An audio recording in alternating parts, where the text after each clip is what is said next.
Hello Twins fans, today I want to look at some advanced pitching metrics early on in the season and pick one player from each level who I've found interesting to this point. But before we get into that, thank you for tuning in to another episode of From Lee to Limestone. I'm Matt Lenz with Twins Daily. Let's dive in. Now, before we get into the data, I just want to say thank you to Chris Clegg for the data out of the Dynasty Dugout. He has built a program that takes data that is behind StatCast for the minor league levels and makes it so that we can access it. Now, it is behind a paywall, so if you are interested, you would have to pay for it. But again, shout out to Chris Clegg for the data. Now, what I want to do here is I want to dig beyond the surface stats, and I want to look to see if what we're seeing is legit. And again, finding one player from each level. And this episode is going to be heavy on some top prospects when we get to the minor leagues. But before I get into that, let's look at the stats that I really like here. When it comes to pitching, we want to know two things by and large. Can they miss bats? And can they avoid walks? And so there's two stats that I like that I think can summarize that pretty well. Strikeout minus walk percentage, where you just take the strikeout rate, subtract it from the walk rate, and that gives you a better idea of just the bigger picture of are they striking out a lot of guys, but also walking a lot of guys, and what that looks like. With that, we're looking for something in the mid-teens or better, of course. And then I like the called strike plus whiff percentage. That gives me an idea of how well they can miss bats. Ideally, you want to be on the high 20s, low 30s, kind of depending on the level that you're at. Then also your age at the level kind of goes into that. But high 20s to low 30s is kind of average to above average. And so that's really where you want to be sitting at a minimum. And so now let's look at a player at each level. Starting at the major league level, our best pitcher so far to start the season, Joe Ryan, has a 30% K- walk rate. We know Joe does not walk a lot of guys, and so far this year, he's struck out a lot of guys. We'll get into why here in a second. And that is supplemented by a 33%, just under 33% called strike and whiff ratio. So again, that is way above average for the major league level. Joe has been on fire to start the year, and a lot of that can be attributed to his splitter. It is up 500 rotations this year so far. Again, generating a 33% whiff rate on its own. The expected batting average and slugging on that is actually lower than the actual batting average. So theoretically, that pitch is underperforming, and it's already been elite to start the year. So theoretically, Joe could get even better as the season goes.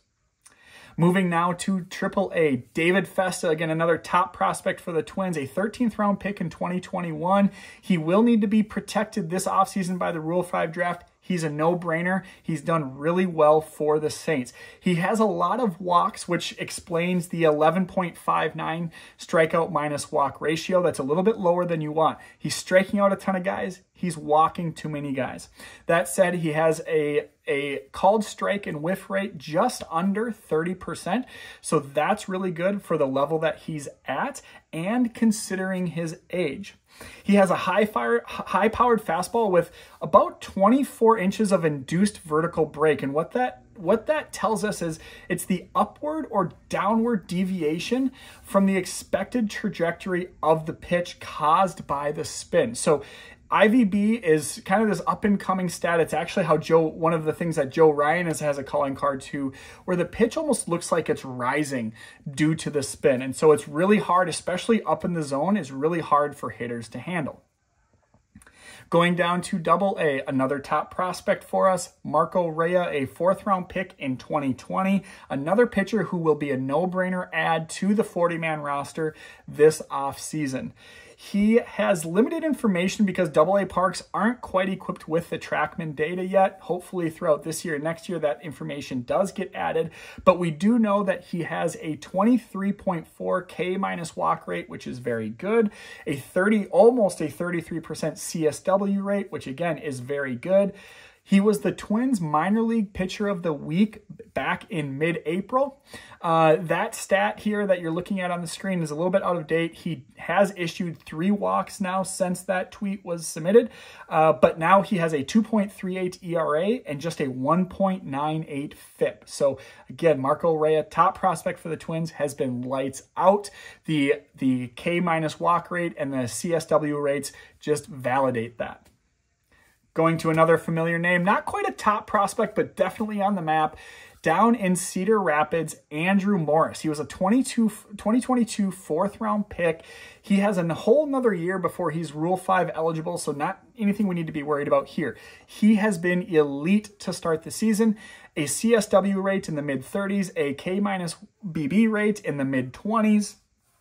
I don't have any pitch type data on him from Chris Clegg's resource, so I'll just give you some of the numbers, some of those surface stats that I'm trying to get beyond. But a 2.1 ERA paired with a 2.76 FIP. He's generating a lot of ground balls, which explains the higher BABIP if you were to look at his Fangraph profile. He is averaging almost 12 strikeouts per 9 innings and just under 2 walks per 9 innings. So again, another guy who he is going to be flying up prospect boards here. Not considered a top prospect quite yet, but he's definitely getting there. And last but not least, again, another top prospect, well-known name for the Twins, their comp pick. So kind of a first-round pick last year's draft thanks to Sonny Gray, and that is Charlie Soto. Another guy who has elite strikeout minus walk rates and CSW rates. He has I'm really impressed by his balance of his 5-pitch mix. He almost throws each of his fastball, changeup, cutter, sinker, and slider at a generally equal rate. So he doesn't have one pitch that he leans on more than the others. So that's impressive for a player of his age at that level. The fastball, changeup, and slider have been especially effective when we are looking at that CSW rate, and those are his calling cards. But again, he's just able to use that entire 5-pitch mix, which has been really impressive for him and has worked really well so far in his young career. So those are 5 names for the Twins throughout the organization that have been really interesting to me to start the year.